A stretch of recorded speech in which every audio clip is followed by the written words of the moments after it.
존경하는 국민 여러분, 주호영 국회 부회장님과 동료 의원 여러분, 대구 북구을 출신 국민의힘 김승수입니다.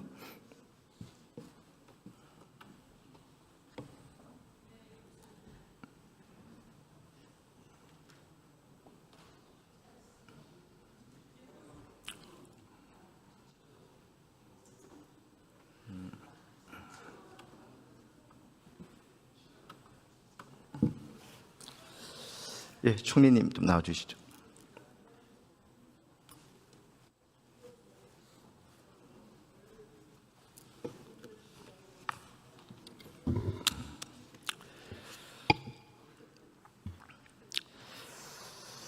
예, 총리, 많은 국무위원들께서 총리께 감사한 마음을 갖고 있다는데 알고 계십니까? 이유 아십니까?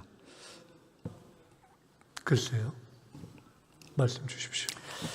그 청문회 당시에 사실 총리께서 여러 가지 결격 사유가 지적됐지 않습니까? 그럼에도 불구하고 성공적으로 총리에 임명이 됐습니다. 덕분에 많은 국무위원들이 청문회를 통과할 수 있었다고 감사하고 있다는 겁니다. 과거 문재인 정부는 7대 인사 검증이라고 지켜지지는 않았습니다만 있었죠. 그런데 이재명 정부는 이제 총리께서 아마 국무위원들 청문회 인사 검증의 준거 기준이 된 것 같습니다. 덕분에 무려 정가 22범이라는 전무후무한 역대 최악의 정가자 국무회의가 구성이 되었습니다. 그래서 총리님, 이건 아니지 않습니까? 한번 보십시오. 최교진 교육부 장관입니다. 방북 17회에 음주운전에 제자 뺨까지 떼는 이런 사람이 교육부 장관이 된다는 건 너무하지 않습니까? 음주운전 혈중 알코올 농도가 0.187인데 어느 정도 마셔야 저 정도 되는지 아십니까? 저 방북 17회로 되어 있는 중에 혹시 대한민국의 법을 어기고 그것이 문제가 된 케이스가 있습니까? 제가 좀 질문에 답변해 주시면 감사하겠습니다. 음주운전 저 정도 혈중 알코올 농도 되려면 술을 몇 병이나 마셔야 되는 겁니까? 아니, 제가 제 문제를 앞에 PPT 띄우실 때는 제가 여쭤보지 않지 않았습니까? 근데 제가 답변을 드리려면은 지금 띄우신 PPT의 내용 중에 실제로 의미 있게 답변할 내용이 무엇인가를 좀 저 나름대로도 걸러야 될 것 같아서 제 앞에 있었던 부분은 논란 하면서 별 내용이 없는 부분을 쭉 쓰신 다음에 그 다음에 또 쭉 하셨기 때문에 음주운전을 여쭤보셔서 제가 한번 말씀드린 겁니다. 왜냐하면 우리 의원님 질문에 대해서 제가 답을 그냥 의미 없는 문답으로 해야 될지 아니면 조금 더 정성스럽게 해야 될지 저도 판단을 해야 해서 그래서 여쭤본 것입니다. 지금 최교진 장관 제기하신 내용 중에 저기에만 보면 방북 17회 이렇게 되어 있어서 저것이 어떤 내용인지 제가 잘 몰라서 한번 여쭤본 것입니다. 승인을 받고 갔다고 이렇게 말씀을 드립니다만은 이 북한하고 특별한 관련이 없는 직에 있는 분이 17회나 갔다 왔다는 것이 일반 국민들은 상식적으로 납득이 안 된다는 겁니다. 그리고 이 정도의 그런 결격 사유를 가진 사람이 교육부 부총리가 됐을 것 같으면은 정말 그 조국 전 대표 억울할 것 같습니다. 지금 정부가 됐으면 충분히 법무장관이 되지 않았겠는가 싶습니다. 더 문제가 되는 것은 없는 예를 들어 북한을 왔다 갔다 했다 하는 것을 가지고 그것을 그냥 방북 17회 이렇게 해서 문제가 있다라고 프레임을 갖고 말씀을 주시면 저것을 보는 국민들이 어떻게 생각을 하겠습니까? 그래서 조금 달리 질문을 외교안보에 맞게 질문해 주시면 지금 외교안보 질문하려고 하고 있습니다. 이어서 좀 들어보시기 바랍니다. 법적인 근거에 맞게 북한을 17번 어떤 내용인지도 모르겠는데 가령 금강산 관광 같은 것이 있을지 없을지도 모르겠는데 그것을 가지고 외교안보와 관련된 질문이다라고 이렇게 주시면 참 답변하기가 저도 어렵지 않겠습니까? 들어보십시오. 지금 이재명 정부 들어서 동맹이 약화되고 안보가 무너지고 있다고 우려하시는 분들이 많습니다. 이런 안보 리스크 중에 저는 가장 큰 리스크가 인사 리스크라고 생각을 합니다. 저번 청문회 때 북한이 지금 우리나라에 대고 핵탄두하고 미사일을 겨누고 있는데 북한을 이렇게 위협하는 북한에 대해서 주적이라고도 이야기 못하는 그런 국민 후보자들이 많지 않았습니까? 이게 안보 리스크라는 겁니다. 특히 최교진 장관 같은 경우에는 도대체 17회나 북한을 방문한 것 자체가 국민으로 봤을 때 납득이 안 된다는 거고요. 또 한 사람이 있어요. 김영훈 노동부 장관 4번을 방문을 했습니다. 그런데 정말 좀 경악스러운 것은 2번을 민노총 간첩단 그리고 그 창원 간첩단 그분들하고 동일한 시기에 북한을 방문했던 것입니다. 이걸 보면은 이분들은 국무위원 자리에 있으실 분들이 아니고 이게 이런 부분에 대해서 조사를 받는 자리에 있어야 되는 거 아닌가 이렇게 해서 물어보는 겁니다. 제가 대단히 죄송스럽습니다만은 제가 의원님의 문제 제기와 질문을 쭉 들으면서 심지어 정동영 장관을 방북 2회로 해서 저기에 포함시키면서 전체적으로 국무위원들의 어떤 무슨 사상 이런 것을 문제 삼으시는 것을 제가 들으면서 지난 정권이 군사 쿠데타를 일으켜서 안보의 기본을 무너뜨린 것에 대한 사실은 그 위에서 우리가 지금 새로운 상황을 헤쳐나가고 있는 거 아닙니까?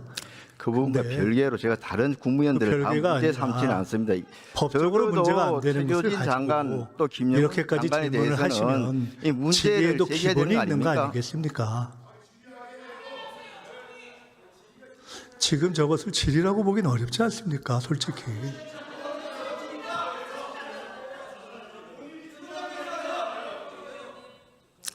이분들이 국무위원 아닙니까? 그리고 국무회의 자리가 어떤 자리입니까? 가장 중요한 국가 기밀이 논의될 수도 있는 그런 자리가 국무회의 자리 아닙니까? 그런데 이렇게 자주 북한을 들락날락하고 심지어는 간첩으로 이미 재판에서 지금 실형이 확정된 사람들하고도 북한을 같이 갔다 온 사람들 이런 분들이 국무위원으로 활동하는 것 자체가 국민들 입장에서 봤을 때는 굉장히 이게 좀 염려가 된다는 그 점을 지적하고 있는 겁니다. 의원님 주신 지적은 그 자체로 사실은 비유를 한다면 어떠한 이유로건 합법적인 이유로 개성공단이건 또는 금강산 관광이건 또는 남북의 평화적 교류이건 합법적인 이유로 북한에 갔다 왔던 모든 국민들을 사실은 문제가 있을 수 있는 거 아니냐라고 묻는 것과 똑같고 논리적으로는 이유로 갔다 오신 분들 하는 게 아닙니다. 이러저러한 이유로 정권에 반대한 모든 세력을 반국가 세력이라고 보아서 쿠데타를 일으켰던 그 논리하고 뭐가 다르겠습니까? 전혀 그거하고는 관계가 없는 말씀을 자꾸 하시는데 자, 또 넘어가겠습니다. 7월 32일 한미 간섭협상 했지 않습니까? 그때 하나같이 정부와 민주당은 아전 인수로 자화자찬했습니다. 대통령이 주요국들과 동등 우월한 조건이라고 페이스북에 이렇게 썼는데 이 부분에 동의하십니까? 죄송하지만 한 번 더 좀 띄워주시겠습니까? 너무 짧게 띄워주셔서. 한미 협상 결과 7월 30일 날 그 결과에 대해서 자화자찬이 여러 가지로 늘어졌었는데 이재명 대통령은 주요국들과 동등하고 우월한 조건이다. 뭐 이렇게 썼는데 동의하시느냐 물었습니다. 그 당시 시점에서 큰 틀에 정해진 것에 대한 말씀이었다고 생각합니다. 그런데 실질적으로 드러난 건 그렇지 않지 않습니까? GDP 대비하거나 인구 대비했을 때 인근 일본하고도 말할 것도 없고 이유하고 비교해봐서 우리가 굉장히 많은 덤터기를 쓴 그런 협상 결과 아닙니까? 이걸 가지고 우월한 조건이나 이야기할 수 있습니까? 의원님께서 현재 디테일과 관련된 협상이 마무리 안 된 것은 아실 거고요.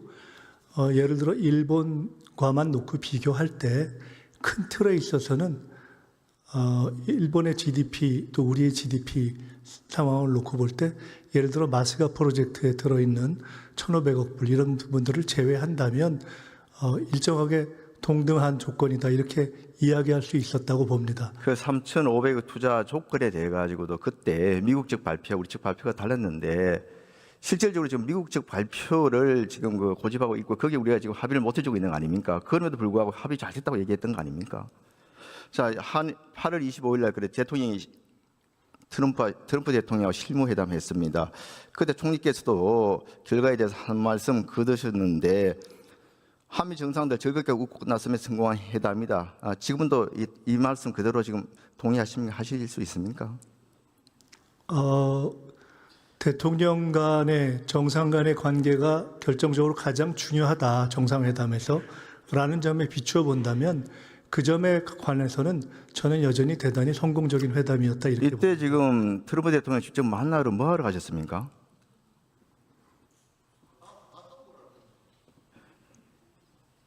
지금 7월 30일 날 협정 맺은 것들 중 우리한테 불리하거나 좀 부담이 강한 게 있으면 그 부분에 대해서 양보를 받아내거나 아니면은 또 다른 그 부담을 줄이거나 뭐 이런 거 하러 출입국 협상하러 가신 거 아닙니까? 그 협상이 지금도 진행 중인 것을 잘 아시지 않습니까? 그런데 그런 결과물을 하나도 내놓지 못했지 않습니까? 결과물이 지금 나오기 위해서 노력을 하고 있는 과정에 있습니다. 자, 그때 대통령실 대변인이 합의문이 굳이 필요 없을 정도로 서로 이야기가 잘 되는 회담이다 이렇게 이야기했죠. 그런데 지금 현재 결과가 어떻습니까? 이재명 대통령조차 우리나라에 이익이 안 되면 사인 왜 하냐 이렇게 이야기를 했습니다. 이때 대변인 말이 맞는 겁니까? 지금 대통령 말이 맞는 겁니까? 왜 두 사람 이야기가 틀립니까?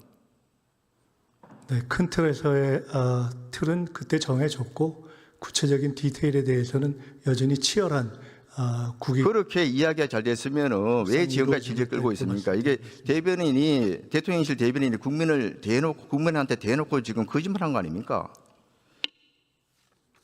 어디가 거짓말인지 잘 모르겠습니다. 잘 됐다고 얘기한 것이 합의문이 필요 없을 정도로 잘 됐다고 얘기한 것이 지금 거짓말 아닙니까?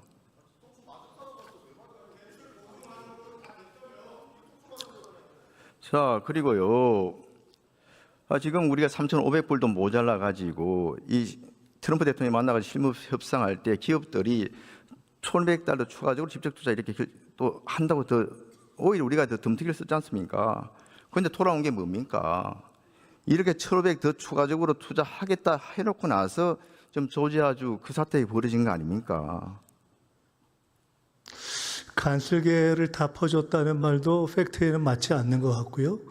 뒤통수를 맞았다 이렇게 표현하셨는데 만약에 실제로 무언가 상호 도의에 맞지 않는 행위가 있었다 하면 그것은 그에 대해서 비판을 하시는 것은 이해할 수 있지만 갑자기 그에 대해서 지금 우리 정부에 대해서 비판하실 상황은 아닌 것 같습니다. 이재명 정부의 초보적인 외교 역량과 안이한 대응은 조지아주 사태에도 그대로 드러납니다. 자, 우리 국민이 지금 9월 4일 날 317명이 구금되었습니다. 이게 지금 아주 심각한 사태입니까? 아닙니까? 심각한 사태입니다. 9월 4일 구금됐는데 총리께서는 보고 언제 받았습니까?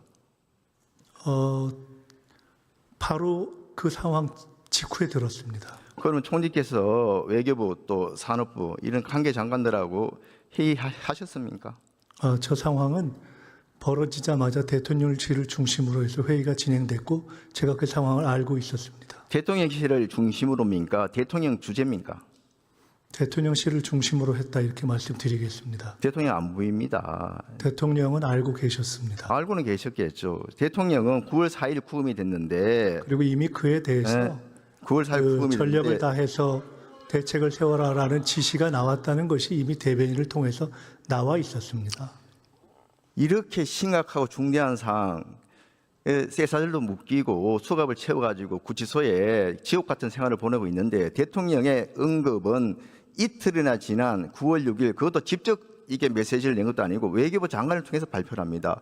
그리고 어디를 찾아봐도 대통령 주재로 관계 장관들 회의했다는 것도 없습니다. 총리님도 하나도 등장을 안 하고 있습니다. 왜 숨었습니까? 어디 대통령 이때 외국 갔습니까? 의원님, 예.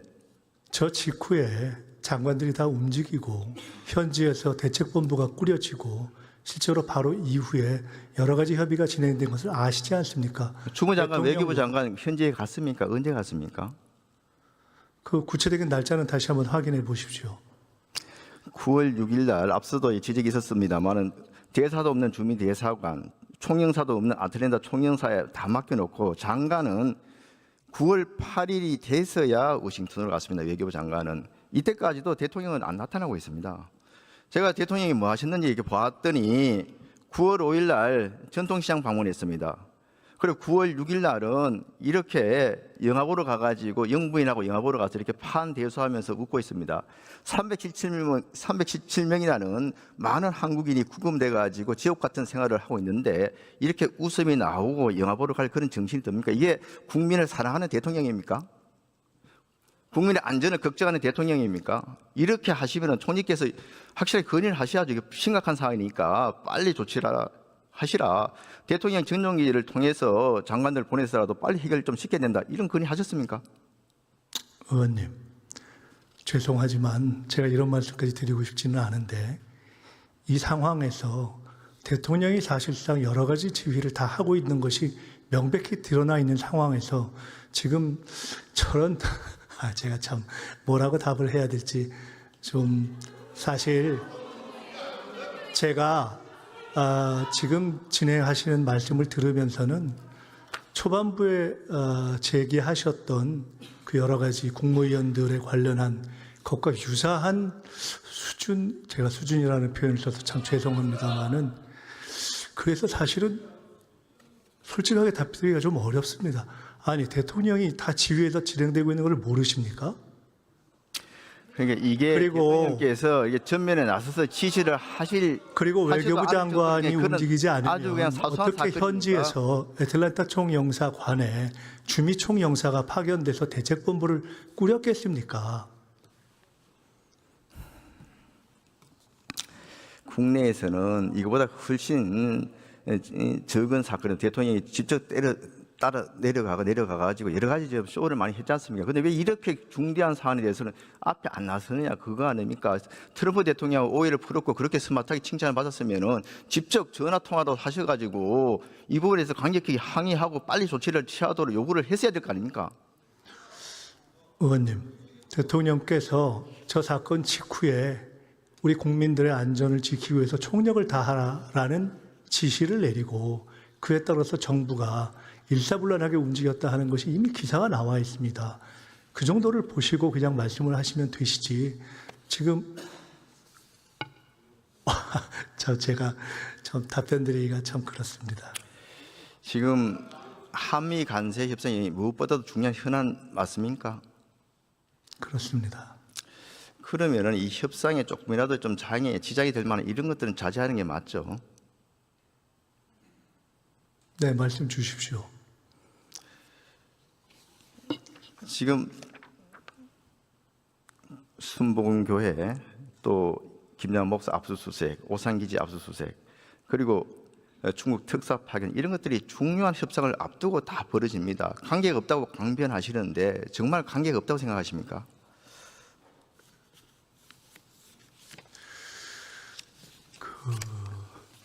중국 특사도 파견하면 안 됩니까? 누가 안 된다 그랬습니까? 꼭 이 시기에 그렇게 파견해서 자극을 줄 필요가 있었느냐 그 말씀입니다. 새 정부 출범 이후에 주변 국가를 포함한 많은 나라의 특사를 파견했습니다. 자, 그런 것까지를 포함해서 한미 정상회담을 앞두고 이러저러한 것들을 다 절제해야 한다라는 전제하에 주시는 질문도 참 이해가 어렵습니다. 김민웅 씨가 총리님 친형 맞으시죠? 네, 맞습니다. 우리 그 간세 협상 7월 30일 바로 직전에 이런 페이스북 글을 올렸습니다. 트럼프의 미국은 양키 제국주의의 끝판, 한미 동맹은 제국주의 아가리에 우리를 넣는 것, 이런 의견에 지금 동의하십니까? 대한민국의 가족이나 형제들이 서로 다른 여러 가지 견해를 가지고 있는 경우가 너무나 많습니다. 그러니까 저 견해에 사실은 총리님께서 동의하시느냐고요. 제가 그렇게 지금 설명드리는 것으로 이미 누차 말씀드렸기 때문에 가족의 견해를 가지고 나와서 이렇게 질문하시는 것 자체가 좀 아니 저런 견해는 가족 있다 하더라도 꼭 이 시기에 이런 거를 올리도록 했어야 되는 거죠. 일반입니다. 제가 그렇게 올리도록 한 것이 아니기 때문에 그러니까 이제 자기 가장 가까운 가족조차도 이해시키고 설득을 못 시키는데 어떻게 총리 역할을 제대로 수행할 수 있겠습니까?